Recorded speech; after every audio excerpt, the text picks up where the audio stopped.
Rest, says Plutarch, is the sweet sauce of labor, and I'm marinating in it right now, because I'm Rav Mike Feuer, and this is the Jewish Story. Heralds of Zion Part 3, Leon Pinsker. Hi folks, it's Rav Mike. Before you get going on this live series, I want to invite you to put your money where your ears are and help make Season 4 happen. You can go right now to my website, www.jewishstory.co, and you'll see a button in the upper right-hand corner there. You can click on it, become a patron, and give a little bit of per-podcast support. Or you can contact me at ravmikefeuer@gmail.com or find me at Facebook at ravmikefeuer, and I'll happily share with you the details of how you can support in other ways. If you want to hear that content, which helps you understand past and present and gives you the inspiration for building the future, put your money where your ears are right now and help me make Season 4 happen. As always, I want to thank the Pardes Institute, that's pardes.org.il, for helping to make this class happen. Okay, hi everybody. We're back once again. This is class 3 in the Omer series of the sort of Heralds of Zionism. And that's what we're doing now, if anybody's joining us or if folks just need a little refresher.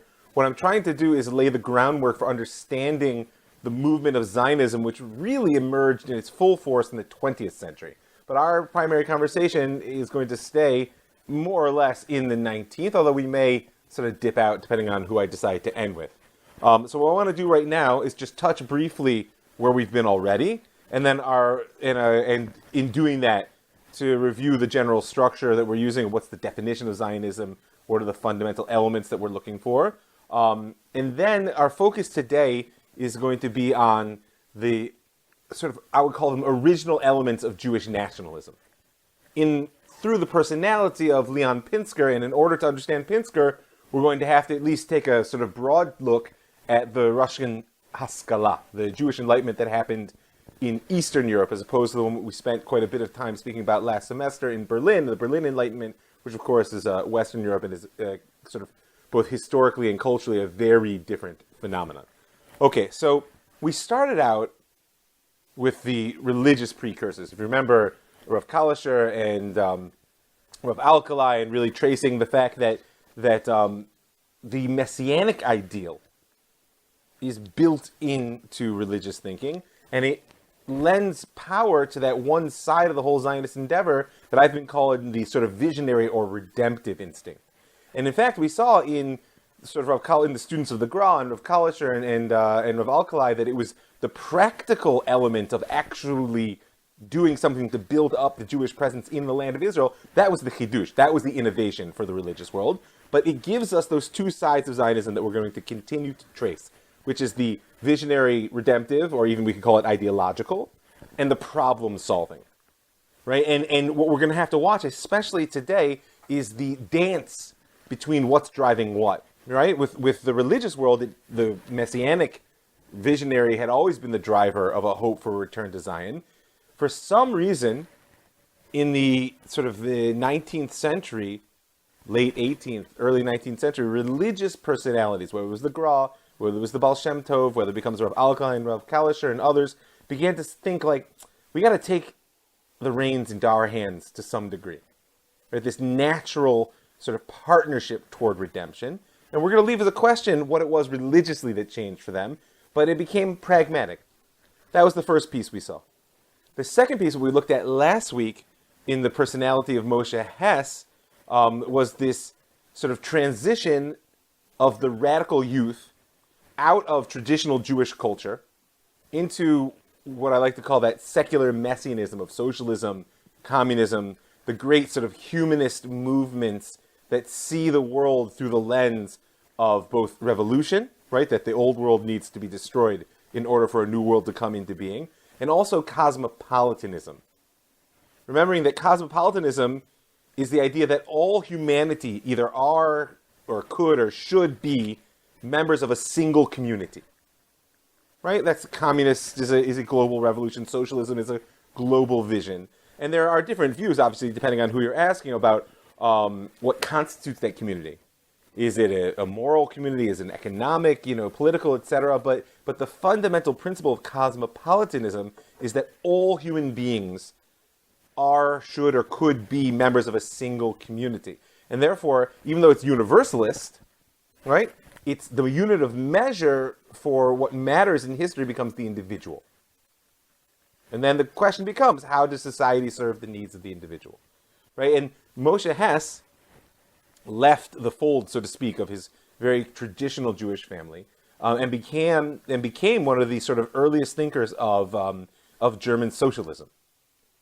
But we saw that his encounter with the historic realities, right, especially in that failed revolution of 1848, right, and also his encounters with the sort of latent anti-Semitism he found amongst many of his revolutionary contemporaries, a phenomenon of which, of course, if you're familiar with the 20th century, doesn't go away, right? He essentially turned away from the idea that the individual is the unit of measure for history, for the development of society, and became enamored of the idea that the nation was the critical unit of measure.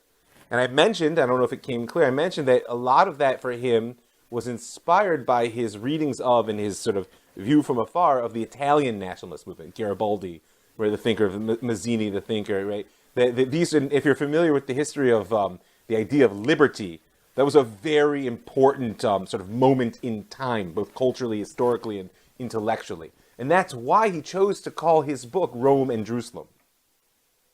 Because he saw the Italian example as people who believed in all human liberty. They were Democrats, small d, but ideologically, Democrats. But they saw the vehicle for that realization of human freedom to be a national endeavor.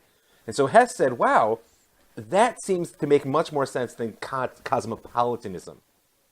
That the idea that the vehicle was this all-embracing community. No, the vehicle, the unit of measure for history, for society, will now be, in his mind, the nation.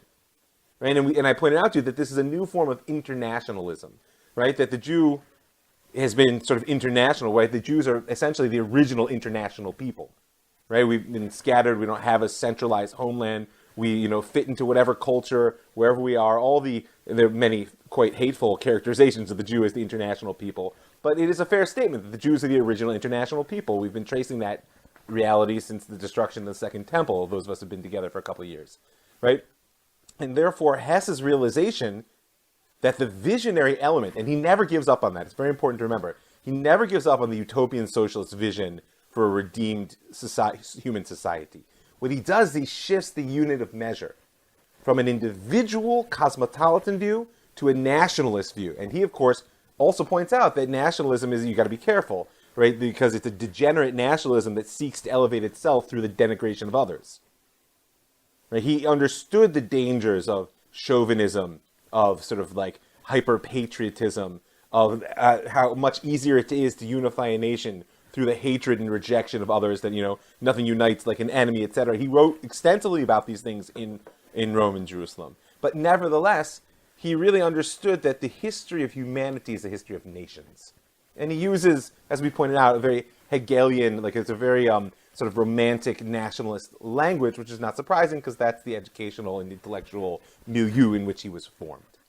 So that's a bit of a review, and the key to take out of Hess, if we took from the religious world the sense that the intrinsic stance of religious Zionism, it's an anachronism, but we'll call it that, was redemptive, and the chiddush, the innovation, was, wow, and we actually have to participate practically in redemption.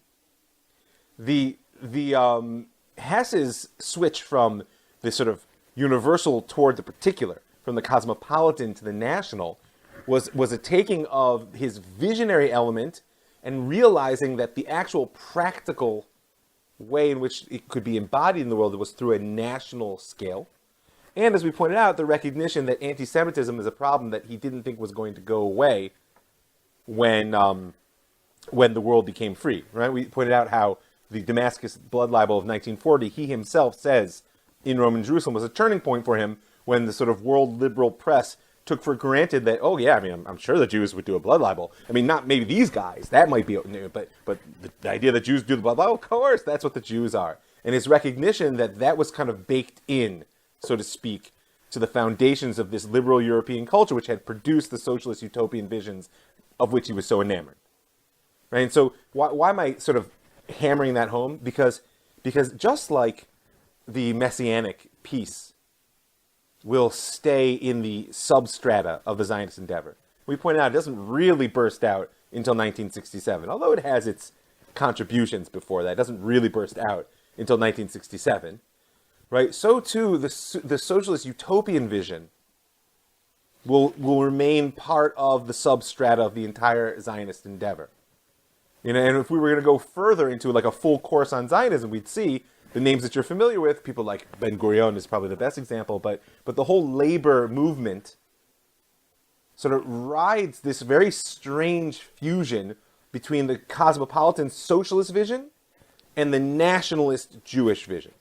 And there's a lot of thought and effort and sort of like dancing at two weddings and strange combinations that go into crafting a culture which can combine them. But the fundamental way in which it's done is that the socialist is a utopian visionary element and the nationalist is the practical problem-solving element, right? That it's all well and good to hope for a socialist utopia, but if you don't get the Jews out of exile, anti-Semitism is gonna kill them. Like on some level, that is exactly what Hess saw. There'll be more to that down the line, but we can only do what we can do. So keeping in mind that what we're pointing out is that what lies at the base of the practical Zionist endeavor. So that's a bit of a review of the first two. I'm watching the comments here. I'm not seeing any questions. So like I said, as a reminder, I invite you guys, if you want clarifications, that you can put them right there in the chat. So moving forward, what we need to do before we can really understand Pinsker, Leon Pinsker, who writes what is a far more well-known proto-Zionist track, if you don't know what it is, I'll hold you in suspense until we get there. We need to understand a few things. We need to understand a little bit of the rise of the nation state. So we need to understand, again, a little bit of the rise of nationalism. I'm not going to do it all. We need to touch a little bit on what is the nation state. We need to understand what is the Pale of Settlement. What was this sort of organic body of what comes known as the Ostjuden, the Jews of the East, right? And of course we have to understand, again, to a minimal degree, what was the version of the Jewish Enlightenment that took place there, what's known as the Haskalah, as opposed to the Berlin Enlightenment. So let's start with the nation state, because I just want to hit a few key points, because you have to remember, today, we take for granted that the nation state is the sole legitimate expression of national existence. But that was not so, of course, for most of human history, and it's really a product of post-World War I, in many ways, is when that shifts within Europe. It's post-World War I where the international empires cease to be legitimate, and then post-World War II, when you finally take away their colonial holdings, and most of the rest of what we now know as the developing world sort of breaks up into nation states, to the point where today the world international body is called the United Nations. People don't often think about that, but it means that by definition, if you're not a nation, you're not a player. You could be an observer, like the Vatican has its status. The Palestinians are fighting. Are they an observer status? Is there a state of Palestine, etc.? Right? So that was not an accident, nor was it a given. It is a direct product of the same social forces which will shape a very important element of the Zionist endeavor. So if we're going to define a nation state, you're going to define it usually with three elements of sort of practical elements, and there's kind of a fourth, and then one philosophical. The three practical elements are, number one, territory. There must have boundaries. And on some level, you can think of a state as an organism. An organism has boundaries. If you don't have boundaries, you're not alive. And they might be porous boundaries. We're not talking about closed borders, etc. But you have to be able to say, this is and that is not. Right? That's number one. Number two, history. Now, history may sound just as obvious as boundaries, but those of you who've been in the class for even more than 10 minutes probably realize that it's not so simple, because how we tell the story of our history in many ways shapes our present culture. So that's why, on one hand, historians will be the tool of state building, right? And we can all, I'm sure, think back in our own education, whatever country you're from, whether it was George Washington, cannot tell a lie, yes, I cut down the cherry tree, or whether it was the sort of immaculate moral perfection of the sort of Zionist endeavor who came here and only wanted good for everybody. We tell a story of the past which gives legitimacy to the present political institution. But of course, historians also play what's called a revisionist role. They can be tools for deconstructing the state, so let's not forget about that. But in general, you've got boundaries, you've got some sort of history agreed upon. Who we are now is a product of who we have been in the past, and language. Right? Language is a very important one, and it plays a huge philosophical role. We're not going to go in depth into European romantic nationalism, but if people have some familiarity with it, they'll know that linguistic nationalism, which we will touch upon going forward, is a sort of a centerpiece of how you can construct a nation. Now, I say construct because there's a deeper philosophical discussion that we don't need to get into right now about whether nations are some organic sort of unit of history or whether they're a product of social forces of the 19th century that put them together. It's actually quite an interesting discussion. People want, they can, email me and we'll make a time to talk about it. I have quite a bit to say. But for now, nations are territory, history, language. I would add to that, by the way, a sort of the rational bureaucratic organization of government. It's very important that the state depends upon an organization, right? Which was true, by the way, of medieval empires as well. The difference being is that there's a very tight correlation between the nature of education, literacy, printing, communications, media, and the rise of the modern state. Just keep that in mind if we were going to go further with Zionism. You would... so I have a question here. The two of them, which is territory, history, language. The fourth, as I said, is this sort of bureaucratic organization. And the challenge to language, someone's pointing out there are multilingual states like Switzerland and Belgium. First of all, those are a bit of the exception that proves the rule, if you think about the histories of those states. Second of all, it's not that you can't be a nation state without any of these. I said without territory, you can't be a nation state. Without history, you can't be a nation state. You can be a nation state with some debate around language, although it usually reflects a split both within territory and history. There's just been some social force that has caused you to compromise. Okay. So, but functionally, this is the unit of national realization which is on the rise, and that leads to the philosophical point. Because in addition to the practical point, again, territory, history, language, and the fourth I'm adding, which is sort of bureaucratic organizational structure. But what lies behind that is the belief that the nation is the sole legitimate source of authority in government. Someone asked, what about religion? I would say not.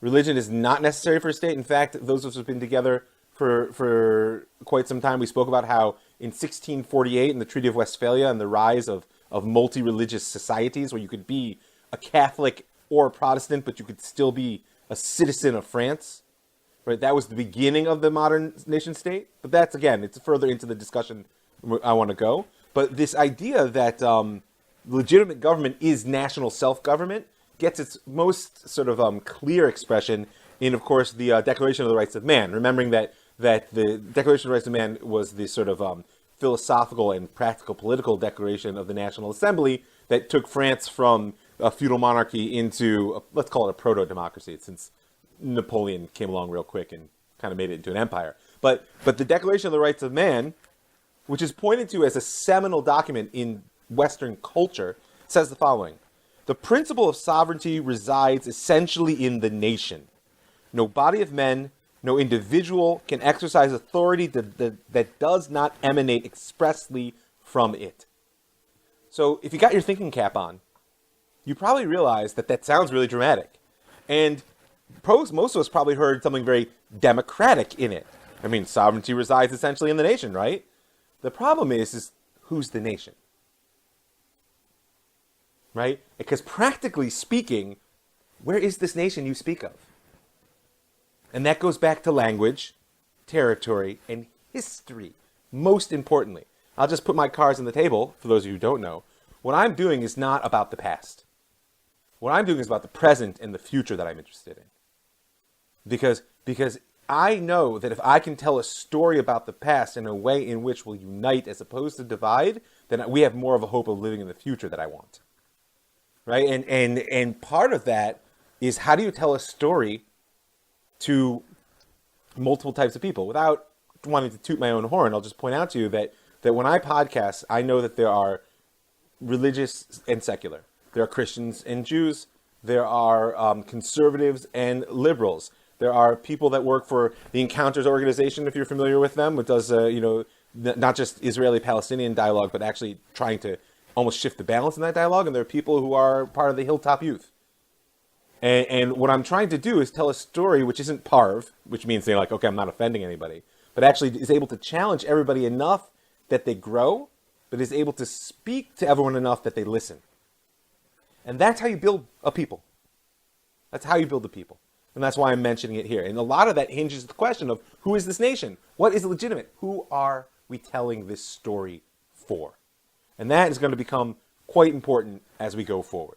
So that is a very nutshell sort of working definition of what the context of the nation state. And I'm bringing it to you now because from the late 18th through the whole 19th century, this is the rising tide of human organization within Europe first, but then all over the world. Now, in all fairness, by the way, it really starts in South America and North America, if you know the history of nationalism. But for our purposes, the Jewish story is centered in Europe right now. That's where most of the Jews are.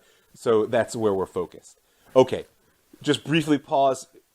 Just simple clarification questions on this functional notion of the rise of the nation state. And this will be important for the Zionist story going forward. And thank you for pointing it out, Chuck. What we're interested in here is more nation than state. And in fact, right up to a very late stage of Zionism was not a given by any means that the end goal of the Zionist movement was a state in the land of Israel. It was certainly a given by late stage that the end goal was a place to reconstitute the nation within the land of Israel. And thank you for pointing out, I'm using a bit of an anachronism, that conflating nation and state is a product of our world today, but it's not in any way how it began. The next piece is a little bit, if that's the sort of socio-political context, the bigger picture, let's talk about the Pale of Settlement. Where are all the Jews that we're interested in speaking about today? The Pale, which I'm hoping you've heard of, was first created by Catherine the Great in 1791. Right? What was the context? You may remember we spoke about it at the end of last semester that Poland went on the chopping block basically in the latter third of the, the 18th century, several times. We don't need to go into history of Poland, which is, of course, the disappearing and reappearing state of Central Europe. But it went on the chopping block several times, and it had a lot of Jews. And in 1791, Catherine acquired Eastern Poland in the wake of one of the partitions, and it meant that for the first time in Russian history, the empire actually possessed territory with a large population of Jews.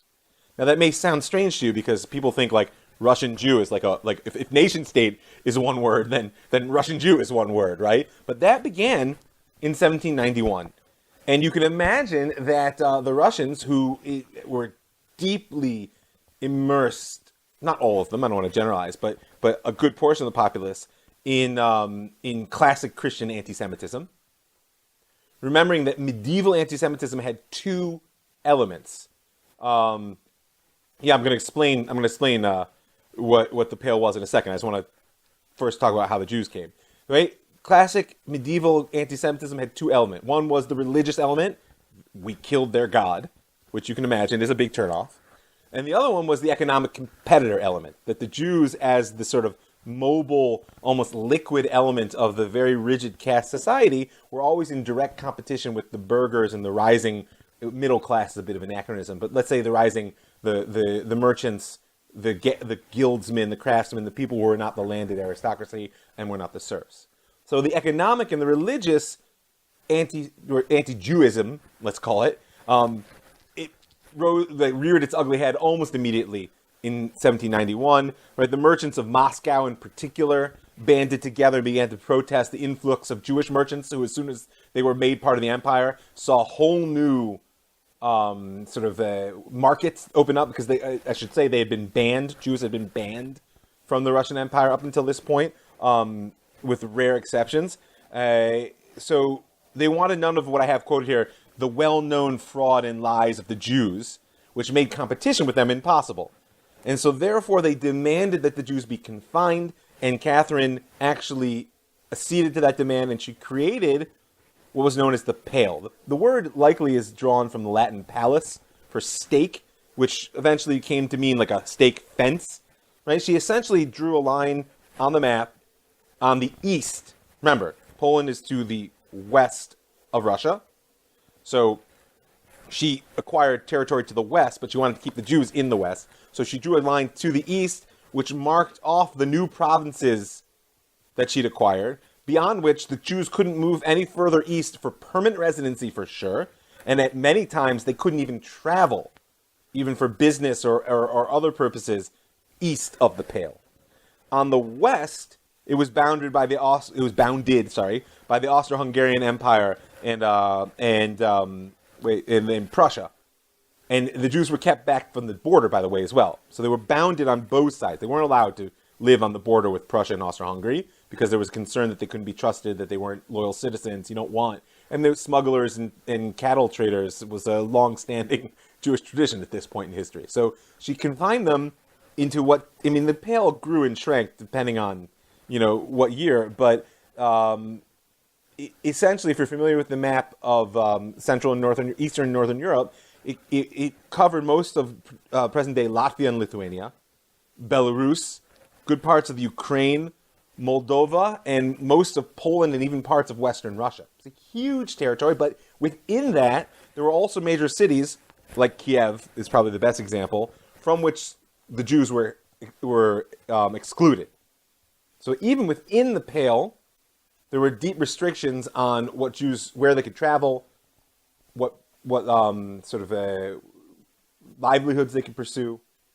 Certainly, Russia was not a democratic society, so the whole society was quite constrained in its rights for freedom of speech, assembly, political organization, right? Now, you should understand that as the 19th century progresses, the Pale is going to become the largest concentration of Jews in its day, to the point where, it really only officially breaks up, along with so many other things, in World War I. Once the Russian Revolution takes place in 1917, at the height of World War I, the Pale as a legal element doesn't really exist any longer. Although, of course, as a concentration of Jews, it continues to exist until the Nazis get there, in which case then it ceases to be a concentration of Jews. But as the 19th century progresses and into the turn of the 20th century, at its height, there will be nearly 5 million Jews in the Pale. That's 40% of the world Jewish population at around the turn of the 20th century. So let's just appreciate that if you're going to look for the Jews as a nation, in our sort of defined sense, where there's a territory, right, and they have a collective history, and they share a language, so the Pale is probably the first place to look at this point. Of course, what's the language they're speaking? It's Yiddish, and we're going to see that not just one type of Yiddish. If people are familiar with Yiddish, of course, has many dialects, and you may be familiar with the great dividing line between sauerkraut and applesauce, right? That really splits the Yiddish-speaking world. If you don't get it, we can talk about the joke later. I get some chuckles there. That's always nice to know. But we're going to see that Yiddish itself becomes a source of controversy within the more, let's call it, nationalist and emancipated elements of Jewish life. So that's the Pale, and life in the Pale is proverbially difficult. We've all seen Fiddler on the Roof, right? And as difficult as difficulty may be, it also has one major benefit, because it will produce solidarity, right? Nothing unites like an oppressor. It's something, in fact, that oppressive empires seem to forget every time. That divide and conquer is a much better strategy when pursued with the carrot instead of the stick, right? And if you're looking to sort of maintain your rule over people, oppressing them collectively is one of the best ways to get them to drop their differences and unite. And Lord knows, if you can do that to the Jews, you could probably do it to anybody. So the very difficult conditions within the Pale create at least an outside perception, meaning in Western Europe, remember the Jews are much more emancipated at this point. Just to reference last semester for those of us who were together, Moses Mendelssohn publishes Jerusalem in 1783. The French Revolution, which brings emancipation to the Jews, the revolution is 1789, but the civil emancipation of the Jews in France is 1791, the same year that the Pale was created.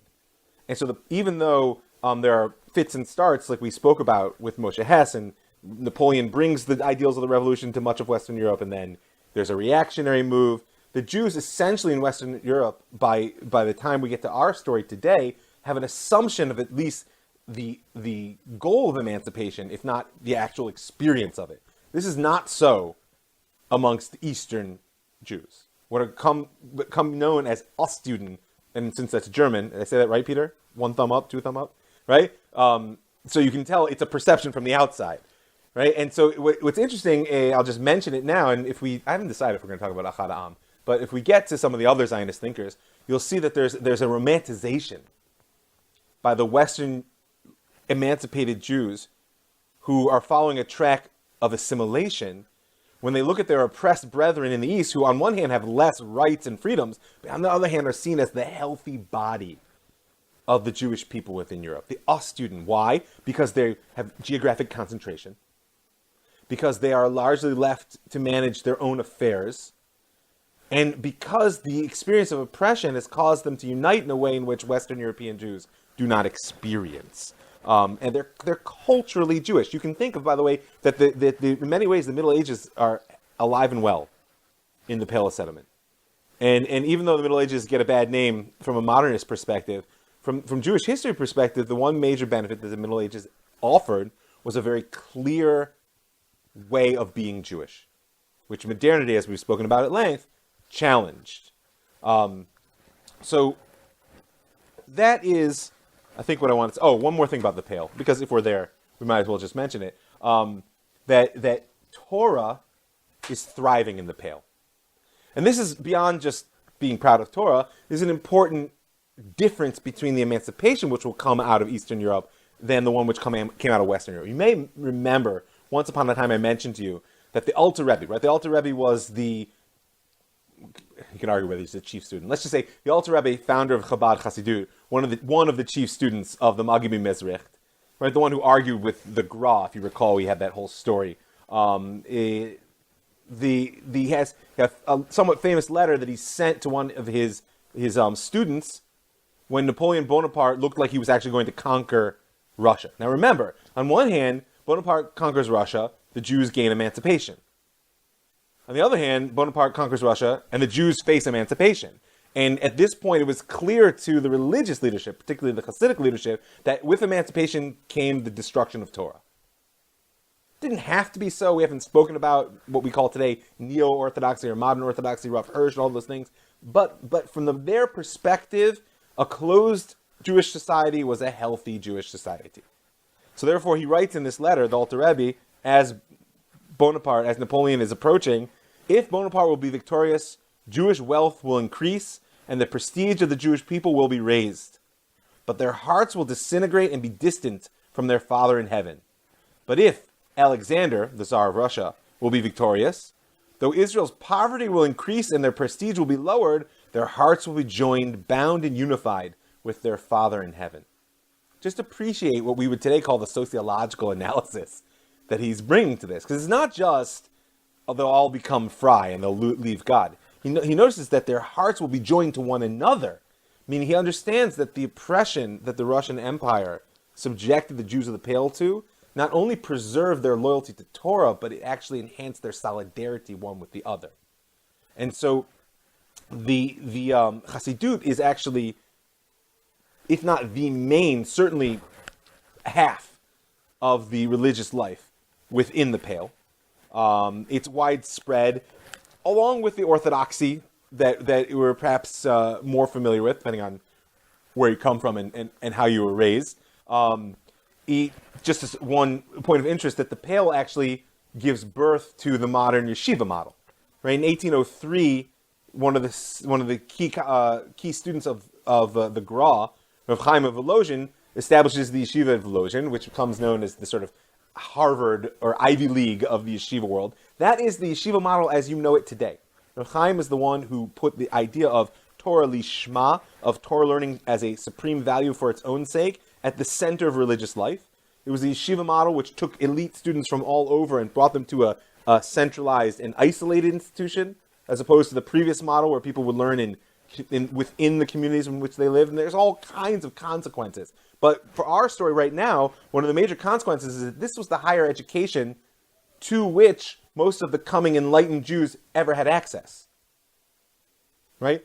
And that will mean that unlike the generation after Mendelssohn, who felt like they had to abandon their traditional Jewish perspective in order to gain the perspective of the Enlightenment, that the Eastern European Enlightenment, what's known as the Haskalah, right, will have baked in at its base a deeper knowledge of Judaism and the assumption that classical sources can be used in service of enlightened aims. And we're going to see that will have real consequences.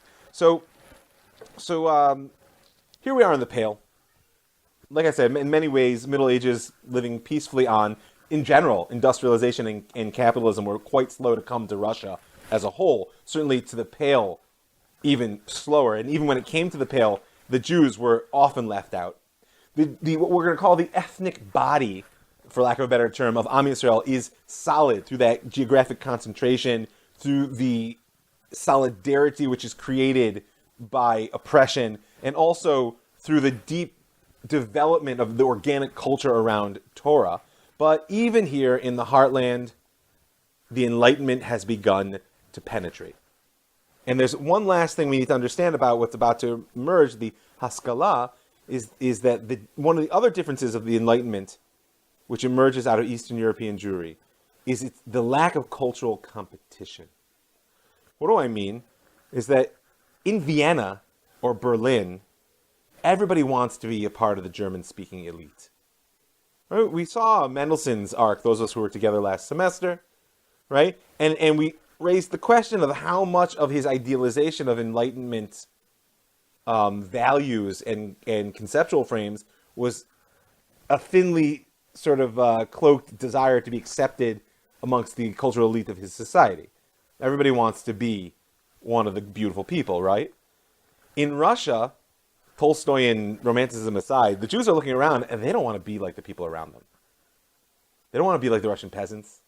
The Russian nobility is not particularly present in the Pale, nor are they particularly intellectually and culturally sophisticated. I mean, they're still speaking French at this point. I mean, they are imitating the ways of Western European Enlightenment. And this will have a sort of another element of deep impact, because if in the Berlin Enlightenment, back in Western Europe, there was sort of an arc of Enlightenment, conversion, assimilation, and then ultimately the creation of reform, which is in certain ways a pulling back toward an organic Jewish life, but in many ways is just an amalgamation. So what's going to happen in Eastern Europe is very different. So we're going to look at that very briefly in the life of Isaac Baer Levinson. But before I do, pause. Then we have our introduction to nationalism, the rise of the nation. We've got a context to the Pale, culturally and geographically. Questions, comments, things people want clarified before I introduce Levinson and what's known as the Haskalah. All right, I'm looking at the chats. Great. People have questions. You can always write it there. It doesn't break my flow to see it. I may or may not address it directly. Okay, so, excuse me, pause for capitation. Oh, wait, I have a question. Were they all poor? Someone asks. No, for sure not. There's no such thing as a society of people who are all poor. Of course, even just sociologically, that doesn't happen. Poverty was widespread, but let's remember that Russian peasantry was quite poor, and Russia is a backwards country industrially relative to the rest of Europe. Nevertheless, the Jews were survivors, and we still serve as a liquid, mercantile, more sophisticated element within the economy there. Poverty was widespread. It's not like we were living high on the hog, if a Jew can ever live high on the hog. But it's not like we were, we're going to talk about the Cantonists, etc. Don't worry about that. But yeah, I don't want to paint the sort of like what's called the lachrymose image of Jewish history, that it was just suffering, suffering, suffering, and zeu, right?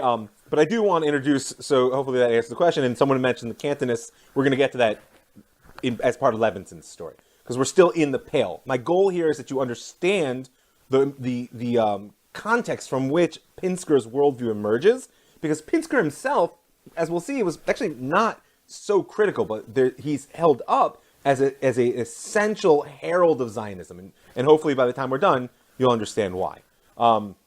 Okay, so Isaac Baer Levinson. With your permission, I'll go on. Levinson was a typical youth of his days, born in 1788. So Isaac Baer Levinson, he's born in 1788 in the Ukraine to a traditional Jewish family, because that's kind of like what everybody was. And it's one of these stories we know how it goes. He's recognized as a prodigy from a young age, which means not only in the Torah, he had a unique aptitude for languages, apparently. So because of his gifted nature and his sense that he was stuck in a very small world, the first turn he made in his youth was very much the same turn that most of his peers made, which was toward Chassidut. Right? Because Chassidut offered, as we spoke about last semester, this mythic horizon. That though you may be stuck socio-politically and physically in a narrow place of the Pale, the inner horizons that Chassidut opens are very real and very profound, and I'm, as you know, a very big fan. But he encountered, like many of his peers, fairly quickly that the price of entry into these broad places of inner space that Chassidut was offering was a retreat from the modern world. Right? And this actually helps us understand why it is that the conflict, and we're not going to go into it now, but you need to know that there was a vehement conflict between both, especially the Galician Enlightenment, which we're not going to speak about, we'll mention in a second, a little bit, and the Hasidim, but also the Haskalah that comes up in the Pale. Between them and the Hasidim, it was like to the point where they would try to ban each other's books, and they would try to get inside of the government. Why? Well, Haskalah means, we translate it as enlightenment, but it's a bit of a misnomer. Lahaskil, right? If you daven Nushach Ashkenaz, right? Chocha bina wait. Chocha bina v'haskil, right? Like it's like something you say 3 times a day, and then when you want to quote it, you just can't pull it out, right? That it's a discernment. Right? La skill is to discern. And of course, to discern something, you need a clear framework for judgment, right? Nobody wants to be judgmental. Everybody wants to be discerning. And so the argument that the maskilim, these people who were able to discern the world, remember this is the modern era, as it really is, they're able to discern the world as it really is. The argument is that Chassidut is an obscurantist movement. What it's doing is it's ignoring or covering over or deliberately fudging the world around us in order to gain perhaps something very real, and I'm not going to go into the polemic right now, but their whole desire was to know the world as it really was. And so Levinson turned away from the Hasidic world, and he turned, at first unconsciously, toward the Haskalah, toward the Enlightenment. Why do I say unconsciously? Because his real encounter with the Haskalah came because of his ill health. He was subject to what his generation called nervous disorders. Right? They say it was brought on by his intelligence and his intensive study. I don't know. Either way, they sent him to Brody in Galicia to seek a cure for what ailed him. Galicia, just for context, if you don't know where it is that it was the piece of Poland which during the partition was was stuck onto the Austrian Empire. And Galicia has a rich Jewish history unto itself. We can only do what we can do, right? Oh no, you don't like the Galicianers? That's like a whole, I'm gonna go in there right now. But he sent to Brody, which is the sort of chief Jewish cultural capital of Galicia, to seek a cure, and we can decide whether he found a cure or he found a new disease, because there he meets all of the leading lights of the Galician, the Galiciana Haskalah, the Galician Enlightenment, and in particular Nachman Krochmal. I'll put his name down there as well for you. Because Krachmal, who, because I'm trying to stay relatively focused, we're not going to go into, but Krachmal actually represents for us, a very important model. Because who is he? He's an authority of rabbinic learning, right? He is a relatively traditional Jew in his own right, but his perhaps best known work is what's known as Moreh Nevuchei Hazman, right? A guide to those who are perplexed by the times, right? Krachmal, which of course is borrowing the title from Maimonides' sort of famous philosophical work, right? Moreh Nevuchim, right? A guide for the perplexed, right? And remember, what Maimonides is trying to do in the Guide for Perplexed is provide a framework through which the few students who could comprehend it were going to be able to reconcile philosophy and revealed religion. That was the big issue that Maimonides was facing. What Krachmal is trying to do is help his students and readers reconcile between traditional Judaism and modernity. Right? And notice, his desire is to reconcile. And the tools he brings to bear are just as much traditional tools of Jewish learning as they are the sort of conceptual framework of the Enlightenment. And because of this, and he's, again, I'm using him as an archetype, we're not going to go into his story, but because of that perspective, the Haskalah, the Enlightenment which emerges in Eastern Europe, is fundamentally different than that in Western, right? Peter, you're going to probably have to grind your teeth when I say this. The Wissenschaft des Judentum, okay? So, okay. Well, okay, I'll take the middle, right? This sort of science of Judaism, which emerges, and we haven't spoken about it, we're not going there now, don't be nervous, but it's a critical historical scientific posture, which is one of the great products of Western European Jewish Enlightenment. It, from the outset, takes the tools of academia and tries to stand outside Judaism and critique, and in fairness, its desire was to reform and to continue to grow, but because it stands on the outside, it has a fundamentally different stance than what's known in Galicia and in the Pale. The sort of Eastern equivalent of the Wissenschaft was Chochmat Yisrael. It's called Chochmat Yisrael. The very fact that it's in Hebrew and not in German or a foreign language kind of says it all. It's an attempt from within to figure out what is the wisdom of the Torah today, right? And as opposed to being the products of the university, because, of course, there in the Pale, the Jews weren't allowed into university, most of the leading lights of this Chochmat Yisrael, of the Haskalah of the Pale, were autodidacts. They trained themselves. And their mastery of traditional knowledge was not only the way in which they originally learned to learn, but it was the basis of their passion for Enlightenment methods. I mean, you can find every type of thought within our sages. Trust me. It's, it's true of the Torah, by the way, too. Like, if you want, you can read the Torah as a liberal, universalist, sort of a Western democratic document. And if you want, you could read it as a tribalist, sort of like narrow-minded, mystic nationalist document. And everything in between. Why? Because it's there to teach you about yourself. so you got to be careful in what you see in it. So the sages work the same way. And so there, in Galicia, Levinson, Isaac Baer Levinson, after meeting Krachmal and encountering this whole way of thinking, he catches fire for this notion of enlightenment, and he brings it back to the Pale. He's eventually known as the Russian Mendelssohn. And he deserves the title as a founding father of the Russian Haskalah, of the Russian Jewish Enlightenment. And for our story, the impact that Levinson has on the sort of precursors to Zionism really has a lot to do with the central Enlightenment notion he brought back with him, which is the importance of language as a vehicle for enlightenment. And if you know anything about the Western, we didn't talk about the Berlin Enlightenment after Mendelssohn, but if you know anything about the Enlightenment movements within Judaism, you know that one of the great battlegrounds was Hebrew, was the revival, so to speak, of the Hebrew language, the development of the Hebrew language into a modern language where you could speak about philosophy, where you could write modern poetry, etc. Right? And so Isaac Baer's first work is called Tu'udah B'Yisrael, right? Tu'udah in the sense of a testimony or an affirmation. And its goal is to convince the Jews that the study of the Hebrew language is essential. Something that today we like, wait, they had to be convinced? But yes, they had to be convinced, right? And that's a battle that will continue between the Zionists and the anti-Zionists. Not anymore, but all the way down through the early days of the state. That battle of whether one should learn Hebrew or not. Not only, though, was he trying to convince them to learn Hebrew, but he also was trying to convince them that it was both permissible and necessary to learn Russian.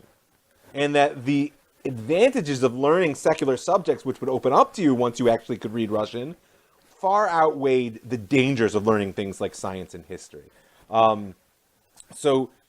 But again, if you look at Tudat Yisrael, you see the difference between the Wissenschaft and Chochmat Yisrael. Because in his introduction, Levinson marshals the Yerushalmi, the Rambam. He even brings the Shlach Kodesh, if you're familiar, as proof to argue that Jews should be writing and speaking in Hebrew. I promise you that if Leopold Zunz back there in the Wissenschaft knew who the Shlach Kodesh was, he wasn't ever going to quote him. If you don't know who the Shlach is, it's fine. But Hamevin Yavin, as the Shlach would say. It could be, again, that Levinson was himself just simply more conservative, small c. But my argument is that the culture from which he emerged was more organically Jewish because of its continuity and its geographic concentration and the solidarity which emerged from oppression. And also, the competition was very weak. Like I'm telling you, they looked around, they didn't really have a burning desire to be like the Russians that were around them, right? And not only that, there is the fact that the Romantic movement is now the dominant strain within general European thought and not the more intellectual element of classic Enlightenment. And this means that national sentiment is gaining ground as a real competitor to rationality. Remember that the Western European Enlightenment, the Wissenschaft, was founded on a scientific approach to Judaism, right? Which means that they're seeking for objective and therefore universal truth, rationality versus revelation. And they were going to strip away everything which they felt to be parochial, and particular and superstitious, and they believed they would be left with a purified religion. That was like classic intellectual Enlightenment thought. The Romantic version is what we call the Volkgeist. I'm sure I said that wrong, right? The national spirit, as the Romantics would call it, and that's going to, if it finds articulation anywhere, find its voice amongst this body of the nation, this ethnic concentration here in the Pale. And it's going to reject a path of enlightenment which depends upon worshiping a foreign culture, because Romanticism rejects the notion of worshiping foreign cultures. So it's interesting that in Tudat B'Yisrael, of course, if Levinson is going to elevate Hebrew, he's got to attack Yiddish as the ultimate expression of exile. Right? He calls it a low and irredeemable language. It's the mutt of the linguistic world. Right? It's made up of Middle German and pieces of Slavic, and there's probably Romance languages thrown in there, and what have, of course, Hebrew, and right. So it's interesting that this notion of a pure language as a vehicle for true national will, that when people learn to speak their pure national language, they will speak to each other, and they create a culture in that pure national language, that will be the vehicle for articulating the national will. Remember, national government is the only legitimate government in this rising tide. And we said, how do you know who's the nation? Now you've got your first and really most central answer. The nation are the people who can speak to each other, who can create collectively in the national language. You understand? I mean, it's a beautiful notion which has a deep impact on Zionism. I'm sure many of us have experienced it. This idea of Hebrew for Hebrew's sake, or Ivrit be'Ivrit, But you should understand what the origins of that notion are. In Europe, at least. Probably, if you're going to name one person more than any other, it's going to be Johann Gottfried von Herder, who as a thinker and a linguist, is perhaps the most important bridge between the German Enlightenment and the Romantic movement. And his passion for German culture knows no bounds. Right? Herder publishes what he calls the Treatise on the Origin of Language in 1772. And he establishes through it the foundations of what we today call comparative philology, right? That's the study of language in oral and written sources, right? And part and parcel of his whole linguistic perspective is the notion that a nation is defined by its language. If you want to understand Herder, and Herder plays a very important role, of course, in the development of German nationalism, which is a somewhat uncomfortable topic for most Jews. Oh, you want me to write Herder's name? Sure, I can do that. Although it's going to take me a second. 1 second. That's fair. That's a fair request. If you want to understand why, like, where's the danger here? What's the power? Right? I can just give you a quote from a poem, actually, that Herder wrote, right? When he said that we called on his German people to reject the claims of French culture, language, and superiority. Remember, at this point, French culture is claiming to be the true international and supreme culture. He says, spew out the ugly slime of the Seine. Speak German, O you German. Right? We all know where that's going to go if you know a bit of European history. And so we should just be aware that the power of the argument that speaking a pure language and creating collectively within that pure language is you know, it's an energy which will be necessary for creating a Jewish body that will be able to liberate itself from exile. But notice that at its base is being welded this challenge of purity equals national will, and therefore impurity is downright betrayal, if not treason. Right? How do you have a multicultural, multilinguistic national body? So someone asked me, I made a sentence, national sentiment is gaining ground as a competitor to, I don't actually know what I said, so I apologize. But I just wanted to register the fact that you asked. Okay, so where does this leave us? So when Isaac Baer Levinson writes to Israel and rejects Yiddish as this hopelessly corrupt vehicle and calls on, and he actually even says it's the cause of the muddled thought and even the immoral behavior of the Jews, you know, he's building on Herder's foundation. Now, Israel was mildly popular amongst the Jews of the Pale. It wasn't a real competitor for, say, the great works of Chassidut that were really the best sellers in the market, but where it really had its impact was in the eyes of the Russian government, believe it or not. In 1823, Alexander I was Tsar, and his younger brother Nicholas became very interested in Israel. Now, Alexander began his life as a friend of the Jews. There was an early phase of lightening of the oppression that the Jews were experiencing, widening the boundaries of where they were allowed to settle. In fact, the first Jewish agricultural colonies in Russia were a result of his liberal policies, and it was a movement that actually would bear fruit ultimately in Zionism. The idea that Jews could own land and work it was a big innovation for many of them. But he allowed Jews to enter elementary and high schools. He opened up the universities more. He recognized the importance of the coming wave of capitalism and tried to get the Jews to establish factories in the provinces where they were allowed to live. He's quoted basically as saying, if through my efforts to improve their condition, I should succeed in bringing forth only one Mendelssohn from among the Russian Jews, I shall be abundantly rewarded. And again, this is that, as we spoke about, this sort of absolutist, idealist stance that the Jews, through enlightenment and emancipation, will be made useful to the state and to human culture. But in 1818, a revolutionary conspiracy was uncovered. His own guards were trying to kill him, Alexander, and he lost his faith in liberalism, along with all the events of the fight with Napoleon, etc. And he decided that actually the liberal approach to the Jewish problem was wrong. And he instead revoked their privileges, and he added restrictions, and he handed over the job to his brother Nicholas, who discovered, partially through reading Tudab Israel, that the new solution to the Jewish question was Russification. You need to turn the Jews into Russians, right? And in fact, Nicholas helped fund the publication of Tudab Israel. And not only did he fund that, but when the Tsar, Alexander, dies, Nicholas becomes Tsar in 1825. Now, Isaac Baer Levinson has the year of the emperor. And the emperor is very concerned with solving the Jewish problem. but he's also heavily under the influence of the rising nationalist thought, because he's trying to create a Russian state out of a vast multi-ethnic empire.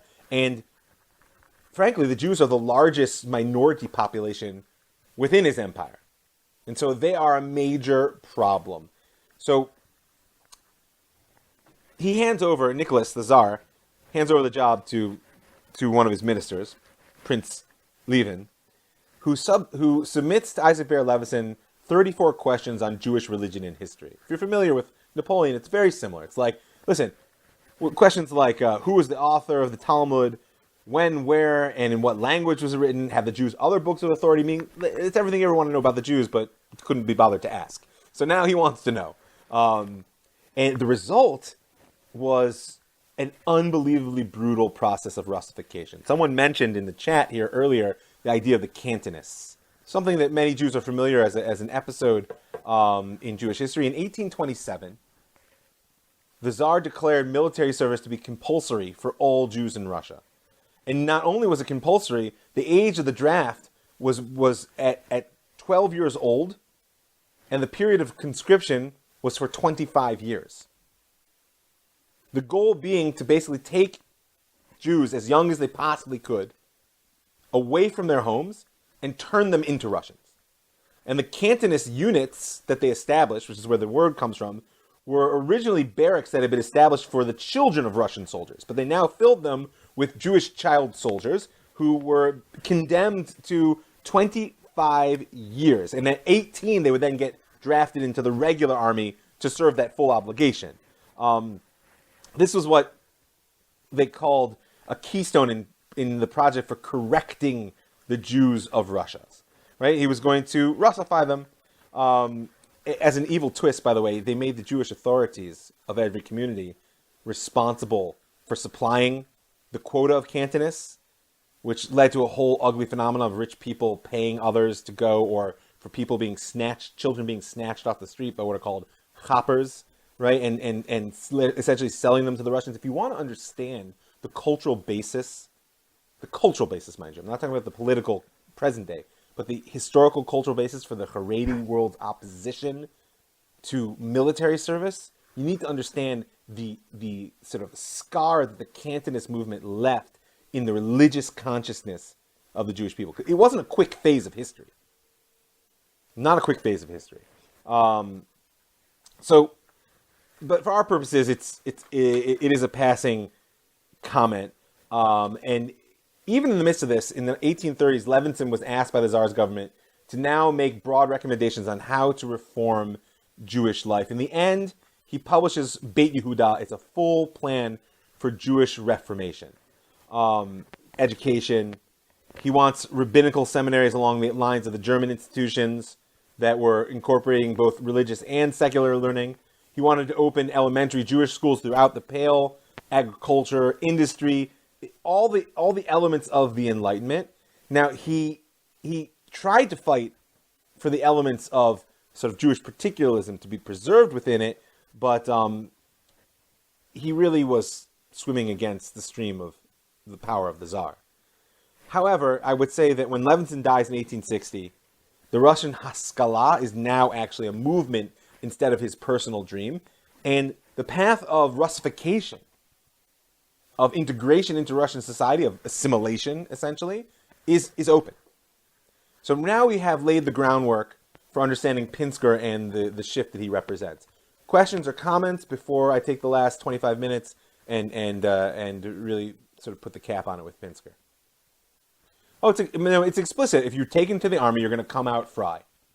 And not only are you going to come out fry, but that's the goal of taking the army. And sadly, by the way, it's not completely based in fantasy if you look at the history of the way in which the secular institutions of state have related to the religious world. But I don't want to go too far into that. You and I'm happy to speak about that sometime if you like.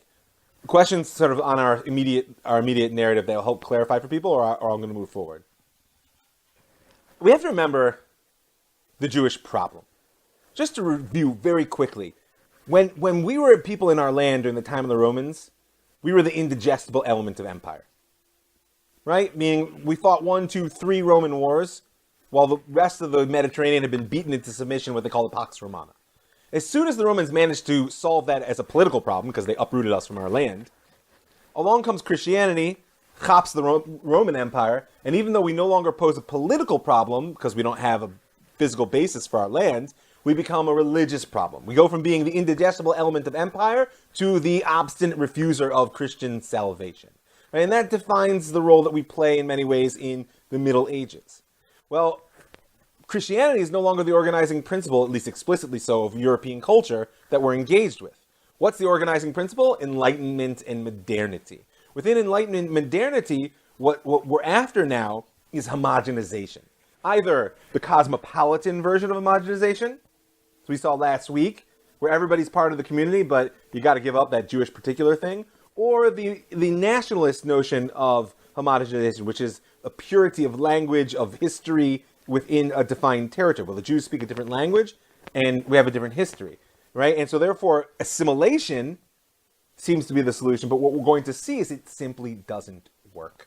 The Jew, if we were the indigestible element of empire to the Romans, and the obstinate refusers of salvation to the Christians, will be the alien other of modern society. The Jew just doesn't go away. You can't erase the Jew. Right, which will give rise, if you're familiar, to racial anti-Semitism, which we're not really going to touch now. But I want you to know that as a context. Remember, I did quote you, by the way, Moshe Hess's realization that what the Germans hate is not so much Jewish religion or Jewish names as Jewish noses. Right? That there's some rising sense of an intrinsic, indelible, you can't convert, you can't assimilate, there's nothing to be done, they just have to be eliminated. Right? So that is a very important part of the context for the rise of Leon Pinsker. So Pinsker is actually born Yehuda Leib Pinsker in the Pale of Settlement in 1821, and he is a successful product of Isaac Baer Levinson's vision for reform. That's why I spent all the time there. What do I mean? His father, Simcha Pinsker, was a rabbi and a maskil at the same time, rabbi and an enlightened Jew. He was a linguist. He was a scholar of Karaite literature. Right, and he was a key representative of this Chochmat Yisrael, this sort of local version of the science of Judaism. Right before young Leon, or Yehuda Leib, is born, the family moves to Odessa, and his father begins to teach Hebrew, of course, at a Reformed Jewish primary school, which itself was a product of Levinson's sort of vision, because their religious study was combined with Hebrew grammar, secular studies, Russian, and even German. Now, little Yehuda Leib does get a strong Jewish identity in his home, but he also imbibes a deep commitment to Mother Russia. Right? And this is one of the things that we have to understand about a lot of the sort of proto-Zionists of his generation, is that he was a Jew, and this sort of facile dichotomy that a lot of historians like to put out, it's mostly said about Herzl. Like, Herzl was completely detached from his Judaism until he went to the Dreyfus trial, and oh my gosh, he realized he's a Jew. Life doesn't work that way. It doesn't, right? Also, Pinsker, you will hear it very often, because Pinsker is seen as a direct precursor to Herzl. He was a militant assimilationist, and then, we'll talk about what the and then was in a moment, he became a nationalist. It's not so simple. In the same way that Moshe Hess never gave up on his belief in utopian socialism, people like Pinsker never really gave up on their desire to participate in the larger society in which they found themselves. For him, it was Russia, and so we're going to see that desire to be accepted amongst the nations is also going to be baked in at the base of the Zionist project. So Yehuda Leib is one of the first Jews to actually attend Odessa University, where he studies law as a good Jew. But the problem is that it's not that liberal in Russia yet. So when he graduates with a law degree, there are strict quotas on Jewish lawyers. They figured that one out quickly, right? And so he saw no real chance at a career. And instead, a few years later, he's accepted to study medicine at Moscow University. He actually becomes one of the first Jewish medical students in Tsarist Russia, right? He receives advanced training in Germany and Austria. He comes back to Odessa, hometown hero. He's actually one of the city's most respected people. He's a successful private physician. He serves as director of the psychiatric department of the municipal hospital. He fights in the Crimean War and gets a commendation for bravery. Notice, he is a lover of Mother Russia, but he's also identifies as a Jew. Now, the larger context is that he, of course, is not alone. Since the death of Isaac Baer back in 1860, the program for Russification of the Jews has proceeded quite admirably. Right? Russian education, meaning in the language, has spread amongst a significant proportion of the population of the Pale. There are a number of Russian language periodicals which are launched by Jews, and Pinsker is actually the beginning or part of the beginnings of that effort. He's a founder of a weekly paper in Russian known as Razviet, and the purpose of the paper is broadcasting the message that the future of Russian Jews lays in integration within Russian society at large. Now notice, integration is not quite the same as assimilation, but in the end of the day, it becomes a facile distinction. You understand what I mean? We live in a multicultural society where today, nominally at least, one hopes that you don't have to give up on your particular culture to be a full participant within society. That was not so in his day. And so the attempt to dance at two weddings of being a Jew and a loyal Russian is not going to end so well. So, okay. But the way he phrases it in an article he writes in the 1860s is that enlightened Russian Jews must aspire to the twin goals that history has placed before them: to become the sons of their time and the sons of their immediate homeland without ceasing to be true Jews. Sons of their time, that's the Haskalah, enlightenment. Sons of their immediate homeland, Mama Russia. And true Jews. Now, what a true Jew is to Pinsker is hard to say. But it's certainly someone who speaks the Hebrew language, who has a grasp of the culture, who has a loyalty to its cultural institutions. Now, 1861 begins a process of liberalization, a new wave of liberalization in Russia. Right? Tsar Alexander II, if you want to know which one it is, he's the one who frees the serfs. He's known as the liberator of Russia. He takes Russia finally out of the last institutional element of the feudal era. I guess better late than never, right?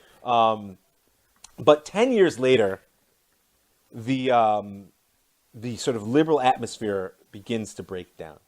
And it happens in the city of Odessa, which is one of the more multicultural cities in the Russian Empire at this point, right? Christian Holy Week historically has always been a time of conflict between Jews and Christians. And in particular in Odessa, it was a time of regular riots between Jews and the Greek Orthodox, who make up a very large portion of the population of Odessa. And in 1871, a rumor circulates that some Jews had vandalized a Greek church, and once again, this intercommunal violence breaks out. Now, like I said, this is an annual event, but this time, many non-Greek Russians joined into the riot, which meant that the police couldn't really so easily intervene. And soon the situation develops into a full-scale pogrom. And Pinsker witnesses the depth of anti-Semitism, of Jew hatred, which is being expressed. It shocks not only him, but all the Jews of Russia. Right? This, again, is the classic, classic Christian anti-Semitism. They killed our God, and here I have a quote here: "The Jews offended our Christ. They grow rich and suck our blood." Now, many historians see 1871 as a sort of a wake-up call that caused people like Pinsker to begin to question whether it was really feasible at this stage to integrate into Russian Christian society, and therefore a turn toward a sort of more of a Jewish, we call it national consciousness. Again, similar to Hess. It's like, I haven't given up on the ideal of emancipation, but practically speaking, it doesn't look like it's working. And so therefore, what you end up going toward is like, well, we got to get out of here. Listen, and if Ashavo Mashiach Tikenu will all be one happy planet. Until then, I think I'd like to go home, please. But really the worst comes in 1881. 1881, Alexander II, Tsar Alexander II, is assassinated by a member of what's called the People's Will movement in Petersburg, and the results are devastating. Right? There's a reactionary political wave that sweeps Russia. All the reforms that the Tsar had done basically were all but forgotten. His son, Alexander III, who actually witnessed the assassination of his father, he passes what are known as the May Laws, which begin limiting Jews in residence, once again, back to the Pale and taking away the civil rights that they'd gained. And finally, a wave of pogroms begins to sweep Russia between 1881 and 1884. It's known as the Storm in the South. And there's a lot of historical debate around it, but at least it was perceived by the Jews of the time that to be state-sponsored. And it was all part of what appeared to be a new solution to the Jewish problem, which was being proposed by Constantine. I'm not even going to bother to try to pronounce his name. What I'll do is I will write it to you all so that you can mangle it in your own pronunciation. 1 second. Right? Constantine, I can say. Here's the problem. Anybody who can say this will get a shiny silver penny from me later. Of course, the shiny silver penny is actually probably worth a lot of money today. He had been a supporter of liberal reform under Tsar Alexander II. He is the supervisor of the Russian Orthodox Church. He becomes the chief advisor to the young Tsar Alexander III. And when he sees what he calls the fabric of traditional Russian society eroding and in the face of these reforms, he becomes a reactionary after the assassination of Alexander II, and decides that only the deeper spiritual unity of the Russian people, and in particular unity with the Tsar, was going to preserve Russia. And the Jews were, in his eyes, the chief obstacle to that goal. His solution was quite simple and quite brutal. As he's quoted by saying, 1/3 will die, 1/3 will leave the country, and the last third will be completely assimilated within the Russian people. You may have heard this quote before, and this is why I saw somebody put there in the notes, so Avram put it, that from 1880 to 1920, more than 2 million Jews will flee Russia, mostly to the United States, and then a few of them will be involved in the early phases of Zionist Aliyah to what is at the time Ottoman Palestine. And this was the environment in which Leon Pinsker was forced, along with many other advocates of Russification, to seek a new solution to the Jewish problem. And I would say that the solution was quite dramatic. Right? He, in 1882, on January 1st, Pinsker publishes a German language pamphlet in which he claims that assimilation is an impossible dream, and he urges the Jewish people to strive for independence and national consciousness. That pamphlet, of course, is known as Auto-emancipation. Right? Now, in many ways, the title says it all. Auto-emancipation. We're done waiting. I've got a great quote here. He says, for almost 2,000 years, we've been patient, and if we'd taken agency in our redemption, it has been almost exclusively through adherence to the Torah.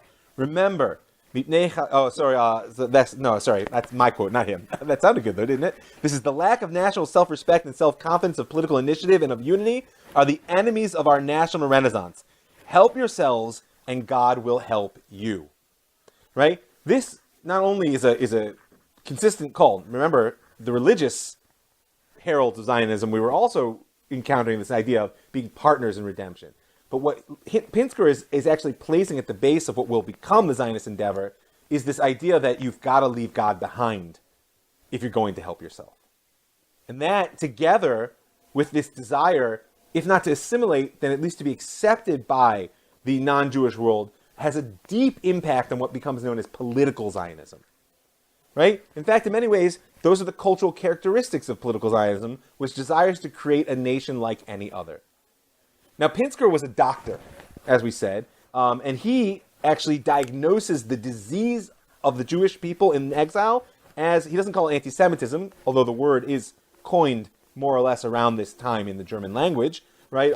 He calls it Judeophobia, and he says it will remain an incurable disease so long as a Jew is a disembodied ghost amongst the nation, he says, right? And he says the Jews are a distinctive element, right, and as such can neither assimilate nor be readily digested by any nation. And the only solution is by readjusting this exclusive element to the family of nations, that the basis of the Jewish question will be permanently removed.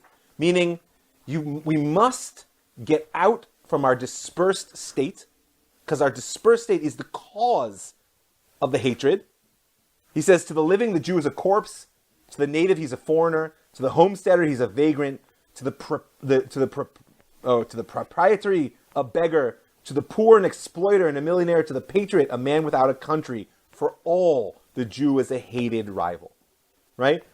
Yes, the word anti-Semitism was coined in 1879, but it's important because this is another piece that Pinsker hardwires, as it were, into political Zionism. That the problem of the Jews, the Jewish problem, is anti-Semitism. And that the solution is nationalism. That if we could just get back to our land, we could be a people like any other. If you question Barbara, please just write it in the chat. Okay, then I'll try to get to you right at the end. But I just want to make this point. I did see. Thank you. The problem, as opposed to the problem just being exile, or as opposed to the problem of the Jew finding his right place within society, which was originally what Pinsker thought, right? Russification wasn't pure assimilation. It was finding a right place. Now, having seen in the midst of this, after this wave of enlightenment and liberalism, etc., this almost medieval sort of wave of reaction, he says, no, anti-Semitism is an intrinsic response to the state of the Jews in dispersion. The only solution is a reconstitution as a people within its land. Right? And in doing this, again, I want to emphasize, what has he done? He's placed the aspiration to be a people like any other at the base of political Zionism. He's made assimilation, or at least this sort of acculturation element, a legitimate tactic, which now is going to take place on a national scale. We'll be a nation like any other, instead of Russians like any other. And he's identified squarely anti-Semitism as the problem and national reconstitution as the solution. So Pinsker, by the way, wasn't all words. He, already, even in 1878, before he published the pamphlet, was the first sort of famous founding of what's known as Petach Tikva by a group of religious Jews. Right? It's the mother of all agricultural settlements in Israel. But it was part of a larger movement, which is a very loose coalition called the Chovevei Zion, the Lovers of Zion. It's at this point in the late 1870s, early 1880s, that small groups of Jews begin to return to the land and try to establish agricultural villages, or even what we might call colonies. They're being backed by people like Baron Rothschild, who has lots of money and is investing in a growing wine industry there. And in 1884, Pinsker gathers together 34 delegates in Katowice in Germany and creates a true organization called Chovevei Zion, the Lovers of Zion. You should understand, that's 1884, that's 13 years before the first Zionist Congress. No, 1896. It's 12 years. 1897. Yeah, 1897. 13 years before the first Zionist Congress. That means that when the first Zionist Congress happens, there are 4,000 members of Chovevei Zion. It's important to know that because oftentimes Herzl is painted as this sort of originator of Zionism, but you're seeing a tremendous momentum here, and in many ways, I'll just read to you in Herzl's own words, and then I'll get your question, Barbara. In Herzl's own words, that he says in his diary from February 10th, 1896, just as Herzl's book, The Jewish State, is being published, he writes in his diary, read today Pinsker's pamphlet, Auto-emancipation. Dumbfounding agreement on the critical side, great similarity in the constructive. A pity I had not read it before my own pamphlet was printed. Still, it's a good thing I knew nothing of it, or perhaps I might have abandoned my own undertaking. That it is a justified link, which is made between Pinsker and Herzl, but in many ways, it takes a certain type of personality to take an idea and make it into a movement, and that will really wait till Herzl. Okay, I'm done with that. Barbara, you've been very patient. You got a question there? Well, help yourselves and God will help you sounds nice as a slogan, but the way it's eventually translated practically, he wasn't anti-religious, but he represents this growing sense amongst sort of emancipated Jews that religion is a breaking force. It's holding back our practical efforts, and that will become pronounced when, indeed, after the First Zionist Congress and the birth of a political movement, almost universally the religious world will stand in opposition. And that's when this sort of help yourselves and God will help you will become, well, I don't need God, I'm going to help myself. So Pinsker is, again, he's dancing at two weddings in many cases. Good. Yeah, what else?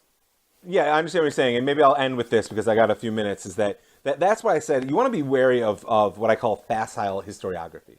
There's a temptation to say he was an assimilationist, and then he had this pogrom experience. He said assimilation doesn't work, and we need to become nationalists. Just like people like to say about Herzl, that he was assimilated, and then the Dreyfus trial, and that it's not true. It's not the way people work. It's not the way history works.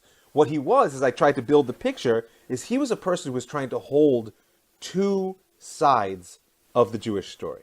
The particularist element of a Jewish pride and culture, and the desire to be an emancipated, enlightened member of a new Russian society. When he saw, through the pogroms, that dream may be very far off, and that the very existential threat of anti-Semitism could snuff the Jews out before it was ever realized, that's when his I would call his visionary Enlightenment element took a back seat to the sort of practical nationalist element. And this is the key I want you to understand, is that at this point, and maybe if you could just mute because I want to finish off in the last two, and I'm happy to stick around for a minute or two at the end if you want to ask a couple more questions. I appreciate your patience. At this point, I want you to understand is that we have not yet seen idealistic nationalism. Right? At this point, nationalism has only really served as a pragmatic vehicle or perhaps an interim stage, like for Hess, in the realization of this socialist utopia, or for Pinsker, it's a solution to the problem of anti-Semitism.